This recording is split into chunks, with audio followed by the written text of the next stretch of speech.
রাশিয়ার প্রাকৃতিক গ্যাসের ওপর স্লোভাকিয়ার নির্ভরতাকে ইউরোপের জন্য নিরাপত্তা ঝুঁকি হিসেবে আখ্যায়িত করেছেন ইউক্রেনের প্রেসিডেন্ট ভলোদিমির জেলেনস্কি।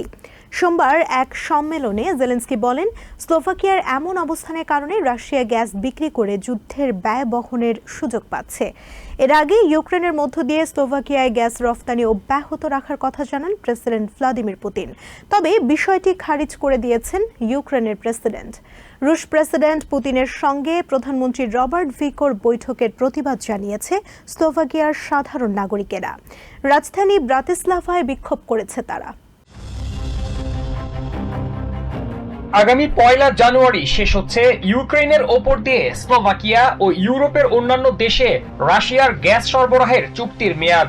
তবে এর মেয়াদ আরো বাড়ানোর আহ্বান জানিয়ে আসছে স্লোভাকিয়া।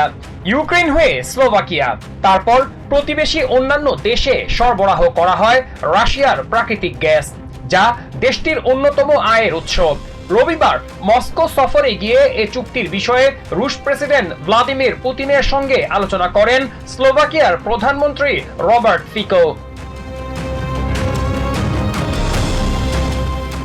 তবে ইউক্রেনের ওপর দিয়ে রাশিয়ার গ্যাস সরবরাহের এই চুক্তির মেয়াদ কোনোভাবেই বাড়াতে রাজি নন প্রেসিডেন্ট ভলোদিমির জেলেনস্কি।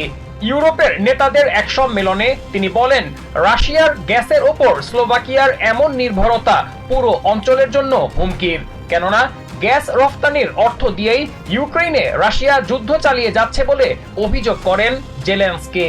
রাশিয়াকে গ্যাস বিক্রির সুযোগ দিয়ে ইউক্রেনে সাধারণ মানুষের হত্যাযজ্ঞ বন্ধের আহ্বান জানিয়ে স্লোভাকিয়ার রাস্তায় বিক্ষোভ করেছে দেশটির সাধারণ মানুষ।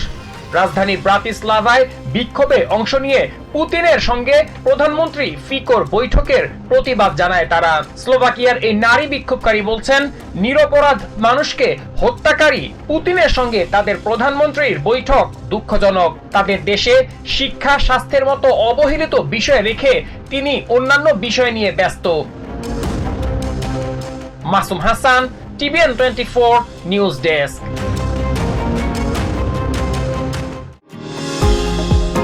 নিউ ইয়র্ক থেকে সম্প্রচারিত টিভিএন 24 টেলিভিশন বিশ্বজুড়ে বাঙালির কণ্ঠস্বর।